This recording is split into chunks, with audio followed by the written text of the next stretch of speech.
Garlic butter নান, garlic butter পরোটা সব কিছুই আমরা ট্রাই করেছি। কিন্তু কখনো কি আপনারা এভাবে গার্লিক বাটার ব্রেড ট্রাই করেছেন?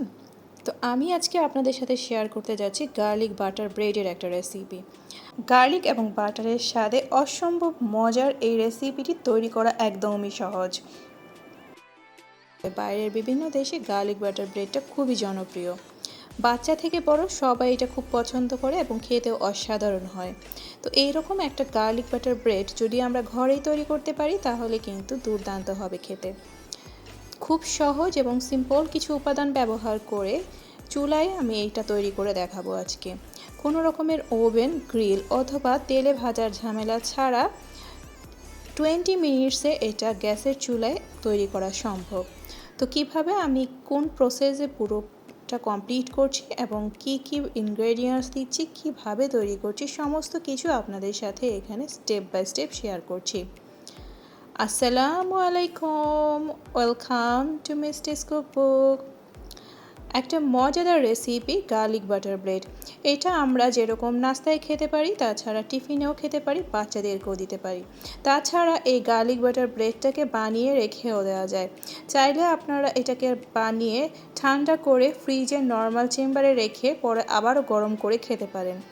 তো আমার যা যা লাগছে, প্রথমেই আমি এখানে ইস্টটাকে আগেই ফার্মেন্টেড করে নিয়েছি।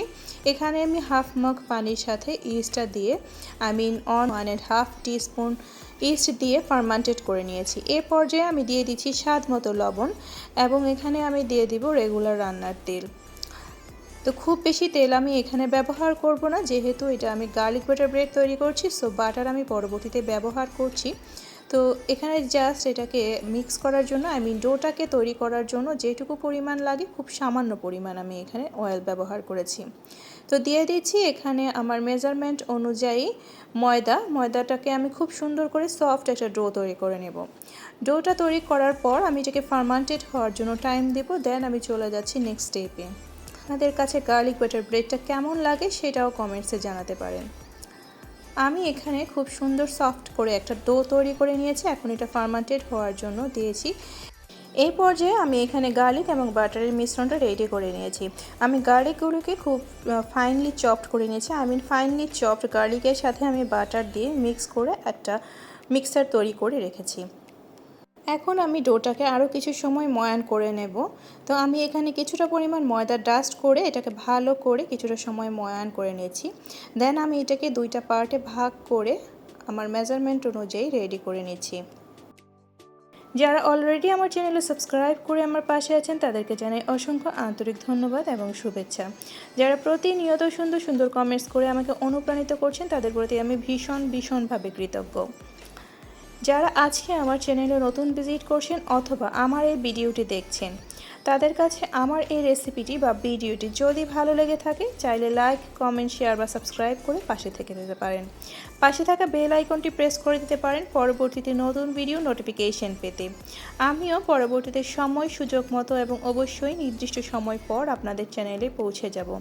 এই পর্যায়ে আমি ডোটাকে ভালো করে ময়ান করে দুইটা পার্টে ভাগ করে নিয়েছি, কারণ আমি এখান থেকে দুইটা গার্লিক বাটার ব্রেড দুই রকম করে তৈরি করে দেখাবো। ইন দ্য মিন টাইম আমি একটা ডিশের মধ্যে কিছুটা তেল দিয়ে সেটাতে কিছুটা ময়দা স্প্রেড করে দিয়েছি, যেটা কিনা বাটার পেপারের কাজ করবে। যেহেতু আমি এটা চুলায় তৈরি করব, তো আমি এটাকে সেট করার জন্য ডিশটা রেডি করে নিয়েছি। তো আমি এটাকে একটা গার্লিক বাটার ব্রেডের জন্য একটা ডো থেকে আমি বানিয়ে নিয়েছি। তো এটা বানানোর পরে আমি কিছুক্ষণ রেস্টে রেখে দেবো, দেন আমি এটাতে নেক্সট স্টেপে যাব। তো হয়ে গেছে বানানো, একদমই সিম্পল, দেখতেই পাচ্ছেন। আমি এটাকে সাইডে রেখে দিয়েছি এবং ইন দ্য মিন টাইম আমি আরেকটা যেটা ডো আছে সেটা আমি তৈরি করে নিচ্ছি। তো এটা আমি একদম রুটি যেরকম আমরা তৈরি করি সেভাবে পাতলা করে একটা রুটি মেক করে নেব। দেন আমি খুব সিম্পলভাবে এটাকে দেখিয়ে দিচ্ছি কীভাবে তৈরি করছি। আপনারা আপনাদের রুচি বা ইচ্ছে মতো চাইলে যে কোনো শেপে এটা তৈরি করতে পারেন।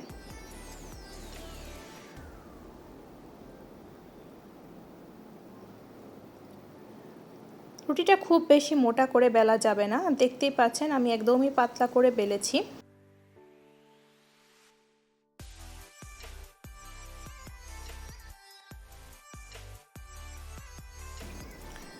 আমি আমরা যেরকম নান রুটি প্রিপেয়ার করি সেটা থেকে একটু পাতলা করে আমি এটাকে মেক করে নিয়েছি।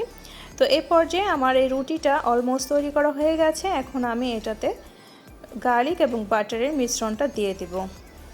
তো দেখতেই পাচ্ছেন কতটা পাতলা করে বেলেছি। তো এই পর্যায়ে আমি গার্লিক আর বাটারের মিশ্রণটা এই পুরোটাতে স্প্রেড করে দিচ্ছি। এখানে যতটা পরিমাণ গার্লিক বা বাটার দেওয়া যাবে রুটিটা খেতে ব্রেডটা খেতে ততটাই বেশি মজা হবে। তো আমি এটাকে দুইটা সাইড থেকে অল্প অল্প কিছুটা ফোল্ড করে সেখানেও গার্লিক বাটারটা লাগিয়ে এবং ফোল্ড করছি, আর প্রতিটা ভাজে ভাজে দিয়ে দিচ্ছি গার্লিক আর বাটারের মিশ্রণটা। তো এইভাবে প্রতিটা পার্টে পার্টে গার্লিক আর বাটারের মিশ্রণটা এভাবে দিয়ে দিলে এটা খেতে অসম্ভব মজা হয়। খুব সিম্পলভাবে দেখতেই পাচ্ছেন যে আমি কীভাবে এটাকে ফোল্ড করে নিয়েছি।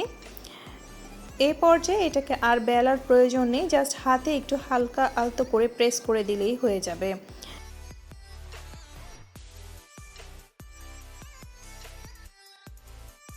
তো এই তো আমার এটা তৈরি করা হয়ে গেছে। খুব সিম্পলভাবে এটা তৈরি করেছি, হাতে জাস্ট আলতো করে একটু প্রেস করে। এখন আমি এটাকে কিছুক্ষণ সময় রেস্টে রেখে দেব।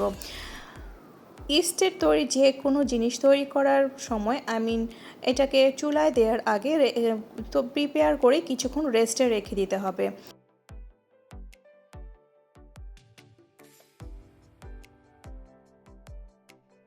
আমি আগে যেটা তৈরি করে রেখেছিলাম সেইটা তো এখন আমি বাটার অ্যাড করে দিচ্ছি, গার্লিক এবং বাটার অ্যাড করে দিচ্ছি।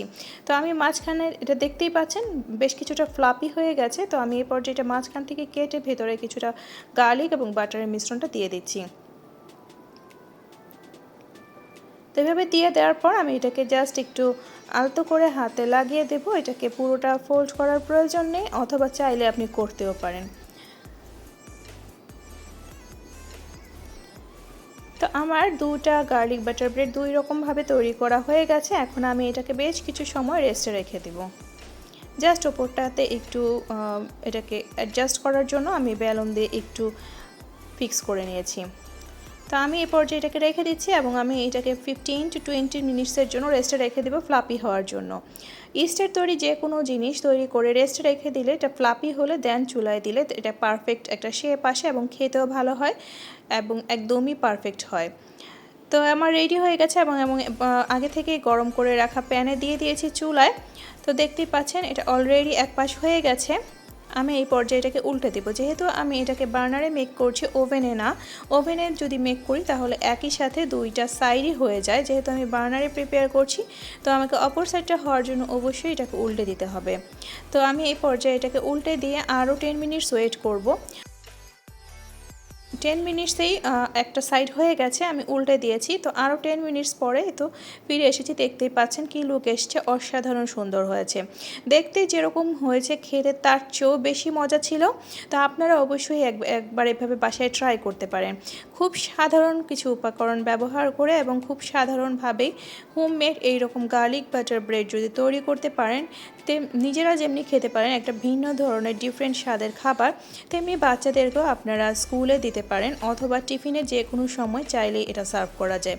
তাছাড়া এটাকে আপনারা চাইলে ফ্রিজের নর্মাল চেম্বারে বক্সে অথবা প্যাক করে রেখে দিয়েও পরবর্তীতে গরম করেও খেতে পারেন। তা এ পর্যায়ে আমি একটু কেটে আপনাদেরকে দেখিয়ে দিচ্ছি যে এটা কী রকম ভিতরটা হয়েছে।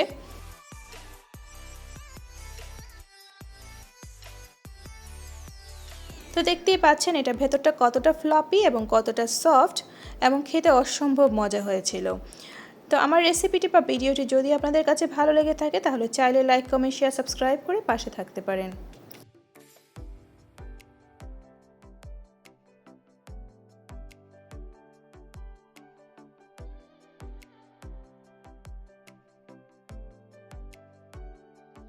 Thanks for watching. ভালো থাকবেন, সুস্থ থাকবেন। পরবর্তীতে আবারও চলে আসবেন নতুন কোনো ভিডিওর সাথে। আল্লাহ হাফেজ।